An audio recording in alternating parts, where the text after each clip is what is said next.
Ven acá. Acá en la mesa, por favor. Acá. Toma, pibe. ¿Solo 10 pesos? Sí, 10 pesos. Me trajiste una caja. ¿Qué querés más? Ok, bueno. Va. Bien, bien. Perdón. Hoy les quiero cantar sobre algo que va a cambiar el mundo de una manera que todavía no terminamos a entender. Mi primer trabajo era mover cajas como esta. Era un nerdo joven que soñaba con conseguir un osciloscopio. Y mi mamá me consiguió un trabajo en una fábrica textil. Y mi responsabilidad era físicamente mover cajas como esta del camión al lugar donde se almacenaba la tela. Eso fue hace más de 20 años. Hace 20 años me hubieran pagado por trasladar la caja esta que tengo frente mía.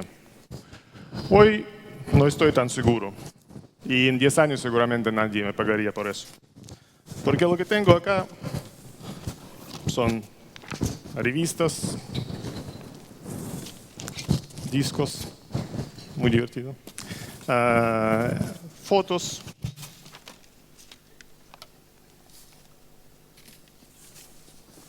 libros. Todos son objetos que solían ser físicos y se volvieron completamente digitales, se desmaterializaron.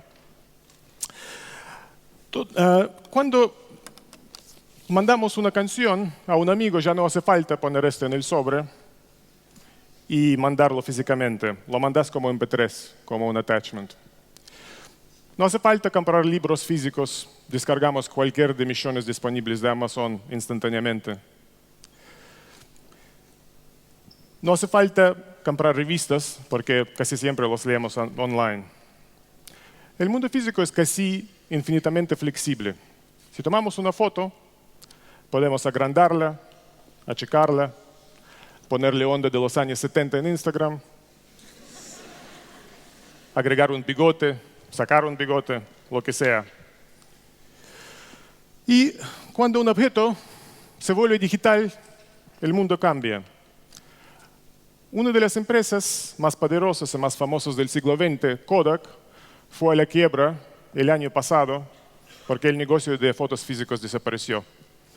¿Significa eso que tomamos menos fotos ahora? No, tomamos mucho más que antes, mucho más que nunca. Pero el negocio está en otro lado. ¿Qué pasaría si tuviésemos una tecnología que nos permitiera mandar objetos como sillas y vasos por Internet, al igual que hoy en día mandamos MP3? Existe esta tecnología, se llama impresión 3D. Este vaso, por ejemplo, que vemos acá, no es un objeto físico, es una serie de bits and bytes en algún servidor en la Internet. Se puede descargarlo, modificarlo, imprimirlo, imprimir varios. Es uno de miles de objetos que están gratuitamente disponibles. Hay herramientas, joyería, todo tipo de objetos de diseño. Por ejemplo, un castillo así. Podemos imprimirlo, muy lindo. También podemos elegir el color.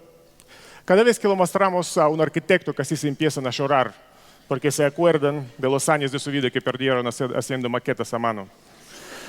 Estos años nadie se lo va a devolver, lamentablemente, pero para la generación próxima va a ser un poco más fácil.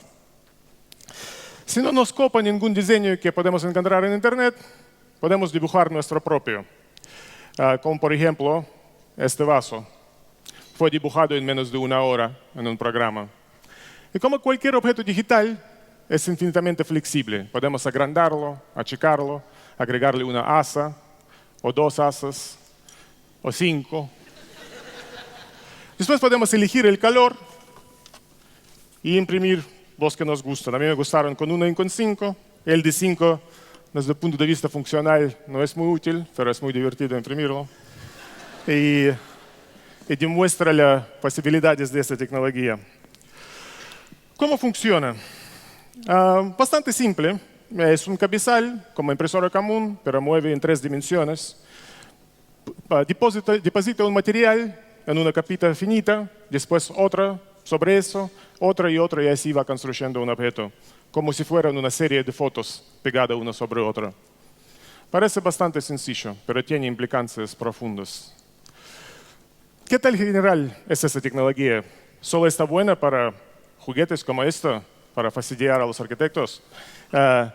No, se puede imprimir en metal, como por ejemplo esta pieza de motor acá. De hecho, las empresas que más invierten en esa tecnología son aeroespaciales, porque dicen que dentro de 5 años quieren imprimir alas enteras y dentro de un tiempo quieren imprimir aviones del cuerpo y las alas todo junto en una pieza. Una vez vi una entrevista donde una periodista preguntó, ¿che, es confiable esta tecnología para la vida de la gente? Y el gerente de Airbus dijo, bueno, ¿qué es mejor, alas atornilladas o alas impresas como si fuera una pieza? Yo pensé, tiene razón. Dentro de 10 años va a parecer una locura que confiamos nuestra vida a las máquinas que tenían alas atornilladas con destornillador. Va a parecer como algo de un show sobre Roma antigua. Eso va mucho más allá. Se puede imprimir edificios, todavía simples, pero hay empresas que empiezan a comercializar tecnología que puede imprimir cualquier estructura arquitectónica de 6 metros de al lado. Con eso podemos imprimir bancos, pequeños puentes, estatuas, ladrillos.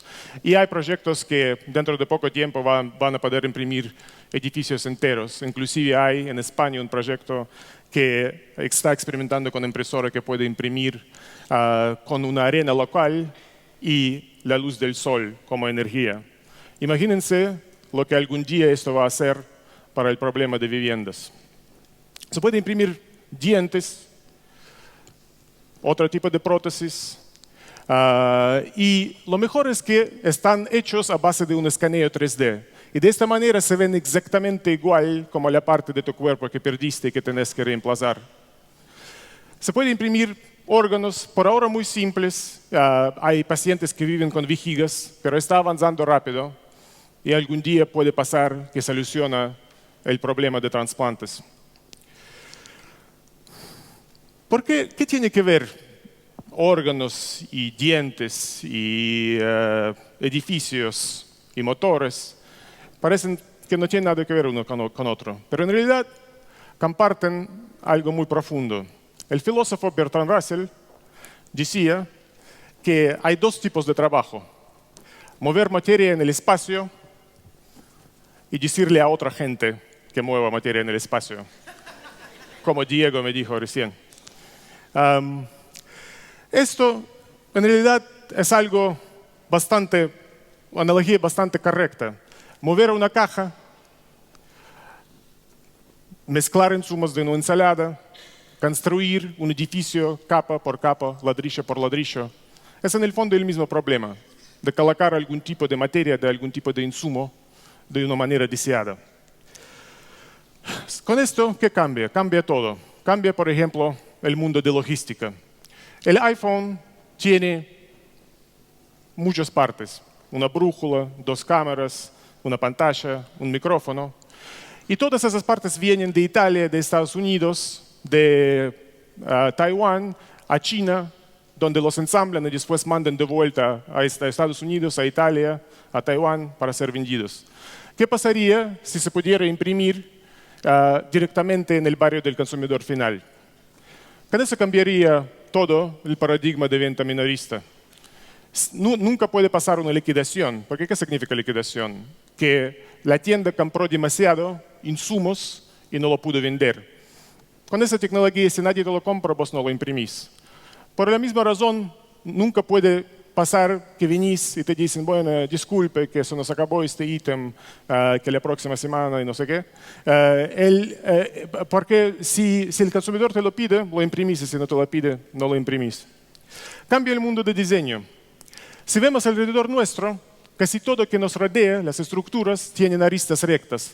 Recta, recta, recta, todo recto. Y si miramos afuera del mundo humano, a la naturaleza, cada árbol, cada animal tiene una forma exquisitamente ajustada a su manera de ser y su manera de vivir. ¿Por qué nuestro mundo parece como vino, como si viniera de un libro de geometría. Es simplemente porque la tecnología antes no era suficientemente flexible como para permitir este tipo de flexibilidad. Y para los diseñadores, en la próxima década se van a abrir posibilidades jamás imaginadas. Nuestros edificios pueden verse, por ejemplo, así. Nuestros bancos pueden verse así. No es muy lindo, pero permite la posibilidad, ver las posibilidades. Pueden imprimir estructuras como esta, que permita, que demuestra que están enganchados para adentro. Efectivamente, no va a hacer falta ensamblar las cosas tampoco. Cambia el paradigma totalmente del mercado masivo. ¿Por qué cuando vinimos a una tienda hay solo small, medium and large? Y ninguna cabe perfecto, pero lo bancamos, pero bueno, es lo que hay, nos acostumbramos. Y con impresión 3D, personalización no te cuesta extra. A la impresora común es igual imprimir un cuadrado negro o una imagen de Mona Lisa. Y de la misma forma, cada objeto impreso en 3D puede ser totalmente personalizado, como yo hice con los vasos. Y esto va mucho más allá de permitirnos lucir bien en las fiestas. En las aplicaciones de medicina, por ejemplo, esto es algo fundamental. Es un problema si no te cabe una remera, es totalmente otro nivel de incomodidad si no te cabe bien un diente o una cadera. Y por último, cambia totalmente la naturaleza de trabajo. El mundo digital es realmente maravilloso.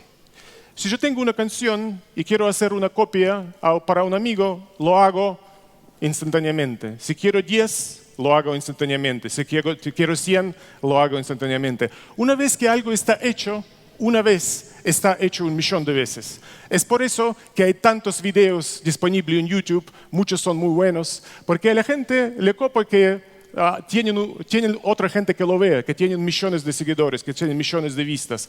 Va a pasar lo mismo en el mundo de diseño, cuando podemos imprimir, cuando podemos compartir diseños de internet, de autos, de bicicletas, de sillas. No sé, sinceramente. Puede ser que no. Todo el paradigma de propiedad intelectual va a tener que ser repensada. Pero lo que sé es que se viene un nuevo mundo donde vamos a decirle a las máquinas que muevan la materia en el espacio y nosotros vamos a dedicarnos a tareas mucho más divertidas y mucho más creativas. En el comienzo les comenté que iba a cantar sobre una revolución que va a cambiar el mundo. Vivimos en un tiempo realmente mágico y hay varias de estas que se vienen, algunos tal vez más grosos que impresión 3D, de nanotecnología, de computación cognitiva, de biología sintética, de computadoras cuánticas, y algún día va a cambiar nuestra vida de forma imprevisible. Pero en el corto plazo, lo que nos va a asombrar más, creo yo, es impresión 3D. Muchas gracias.